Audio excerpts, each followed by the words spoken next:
Assalamualaikum warahmatullahi wabarakatuh. Salam sejahtera untuk kita semua. Perkenalkan, nama saya M. Fajrian Nurti M. SKM MKes, NIDN 1126098801. Saya adalah dosen tetap di Program Studi Sarjana Terapan Promosi Kesehatan, Fakultas Kesehatan Universitas Sarimulia, Banjarmasin. Saat ini saya sedang mengikuti proses seleksi sertifikasi dosen gelombang 1 tahun 2026.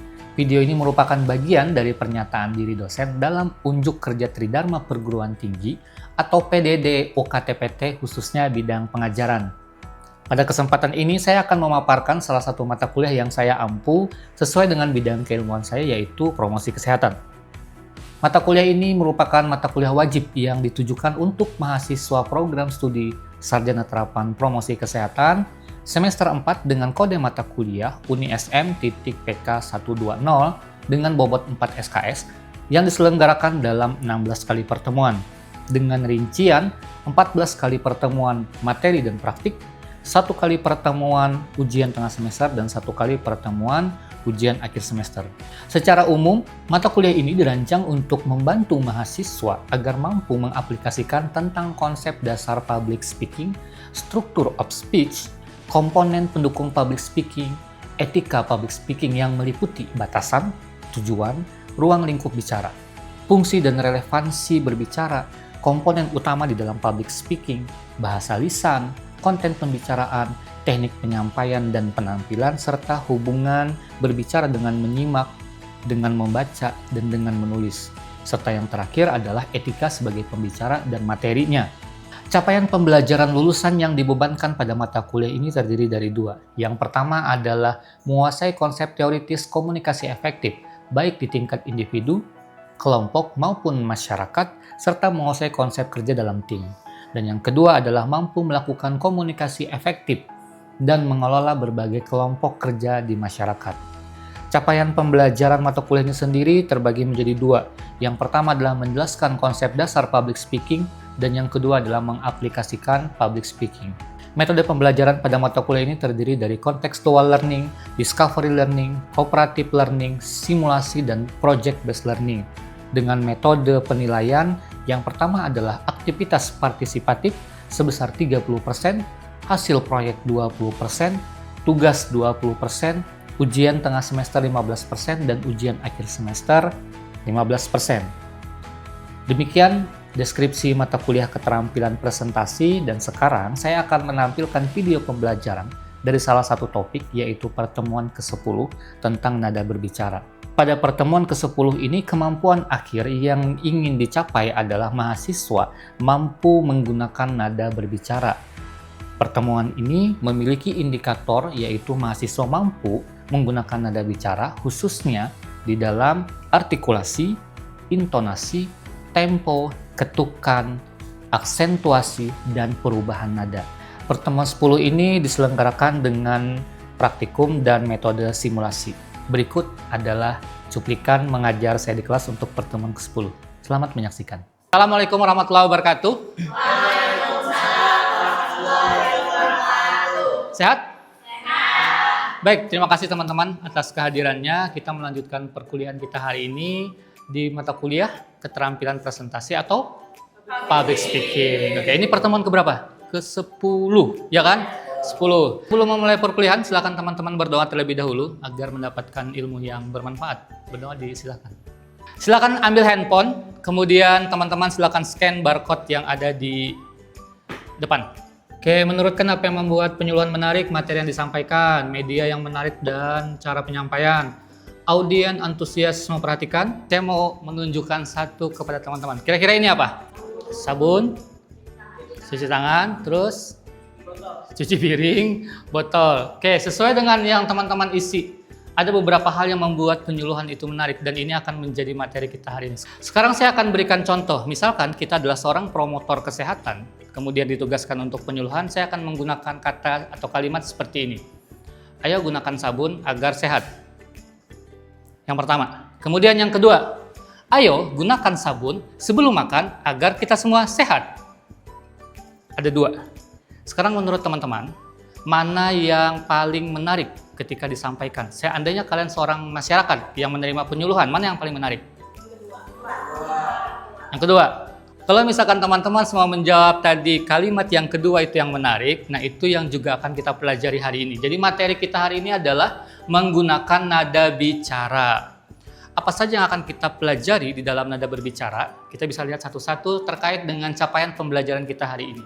Jadi ada 6 poin yang kita pelajari untuk penggunaan nada dalam berbicara. Yang pertama ada artikulasi, yang kedua intonasi, yang ketiga adalah tempo, yang keempat adalah ketukan, yang kelima asik, 6 mantap, sudah paham semua berarti. Baik teman-teman, kita akan lihat satu persatu bagaimana nada dalam berbicara itu digunakan. Yang pertama adalah artikulasi. Kenapa ini menjadi penting? Karena di dalam dunia promosi kesehatan, khususnya ketika kita nanti menjadi seorang penyuluh, artikulasi itu sangat penting dipakai. Karena ketika kita menyampaikan sebuah pesan, tidak semua orang itu mampu mendengarkan dengan baik. Sehingga penggunaan nada, artikulasi yang jelas itu akan membuat seseorang lebih mengingat dari pesan yang kita sampaikan. Nah, artikulasi di sini menyangkut tentang kejelasan kata. Artinya sesuatu yang kita sampaikan itu harus jelas, sehingga mudah dimengerti oleh audiens. Bagaimana caranya? Tipsnya tadi adalah berlatih dengan huruf vokal, atau yang kedua adalah berlatih dengan tongue twister. Ada yang tahu tongue twister itu apa?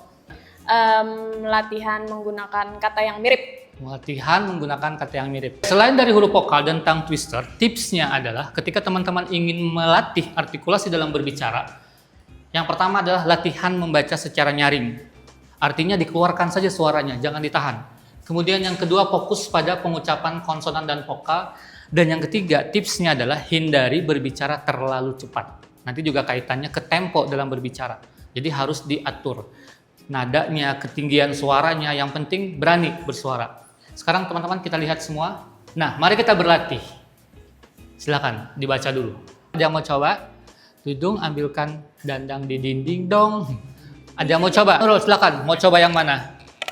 Yang dudung. Coba, ya.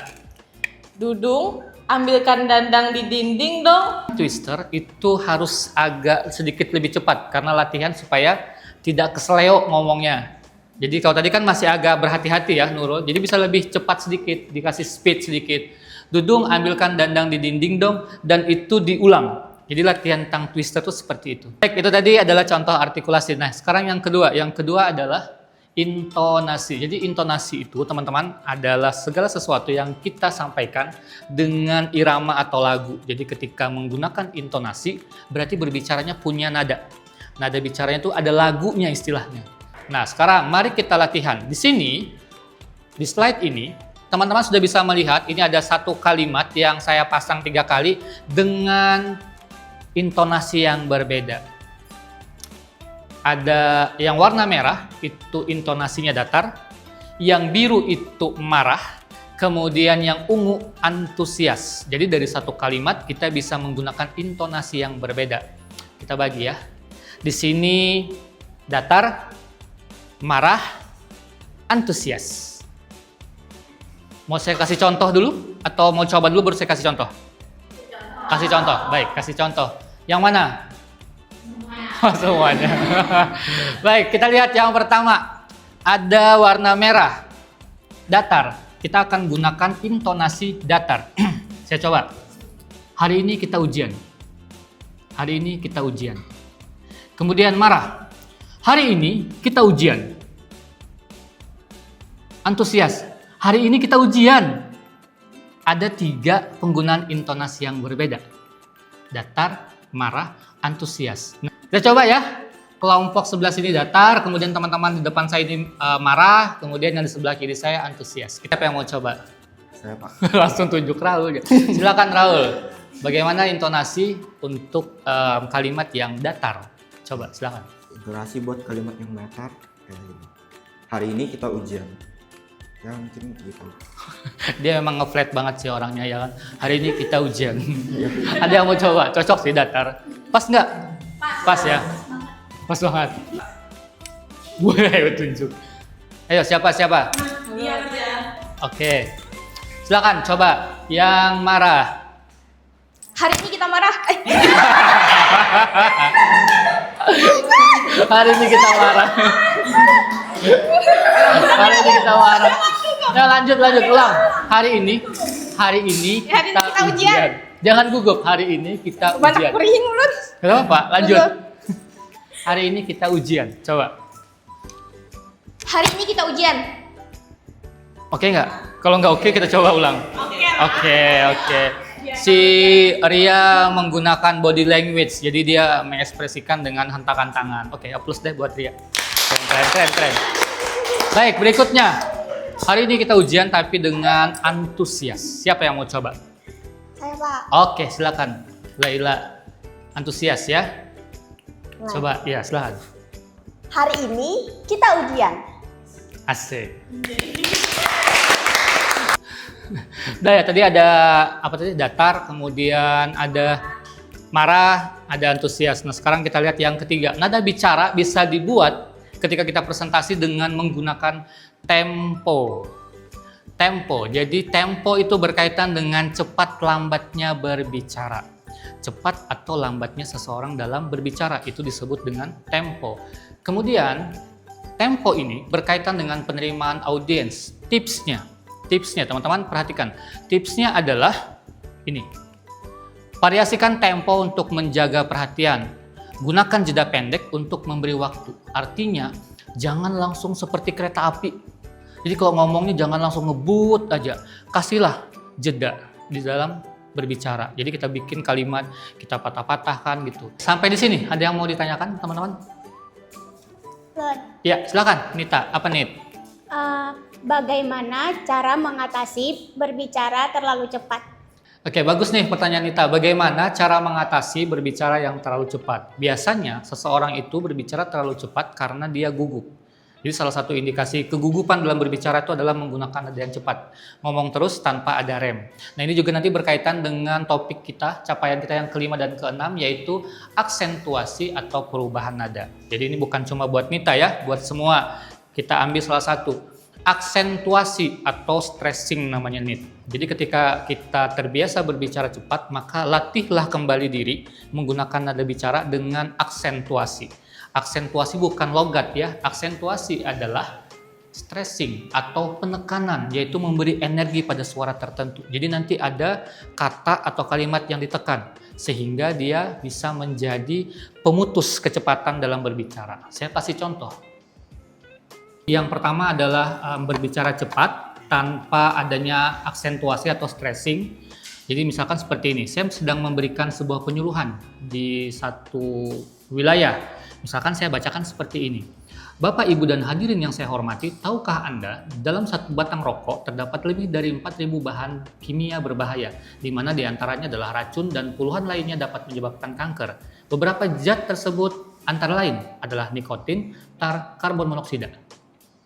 Itu biasanya ketika kita memang tidak menguasai situasi, gugup terhadap audiens, akhirnya kita berbicaranya terlalu cepat. Maka salah satu poin penting agar tadi berbicara yang tidak terlalu cepat adalah dengan stressing namanya, aksentuasi, penekanan. Saya kasih contoh aksentuasi atau stressing pada kalimat yang sama. Seperti ini. Bapak dan Ibu hadirin yang saya hormati, tahukah Anda bahwa di dalam satu batang rokok terdapat lebih dari 4.000 bahan kimia yang berbahaya, di mana ratusan di antaranya itu adalah racun dan puluhan lainnya itu dapat menyebabkan kanker.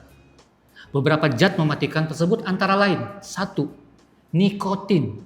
Nah, nikotin adalah zat yang membuat perokok merasa kecanduan dan sulit berhenti. Yang kedua, tar. Bahan kimia yang menempel dan mengendap di saluran pernapasan. Dan yang ketiga, karbon monoksida. Karbon monoksida adalah gas beracun yang menurunkan jumlah oksigen dalam darah. Nah, itu ada penekanan. Mungkin kalau beberapa teman-teman perhatikan, teman-teman lebih peka dengan penekanan, ada ada beberapa kata yang saya tekan. Misalkan, tahukah Anda? Kemudian saya menekankan lagi pada 4.000 bahan kimia berbahaya. Ditekan. Begitu. Jelas ya? Jelas? Oke. Berarti ada pertanyaan lain? Ada pertanyaan lagi yang lainnya? Tidak ada? Kalau tidak ada berarti kita masuk ke Silakan dilihat. Apa ini? Mari Simulasi. Ya, sesuai dengan RPS kita yang ada, bahwa pertemuan ini ada praktiknya. Jadi kita akan bersimulasi. Tahu simulasinya apa? Nggak tahu. Baik, saya akan membuat kejutan buat teman-teman semua. Oh my God, katanya. Simulasinya, di depan saya ada beberapa gulungan kertas arisan. Ya, silakan perwakilan kelompok 3 orang maju ke depan untuk memilih gulungannya. Silakan, siapa? Maju.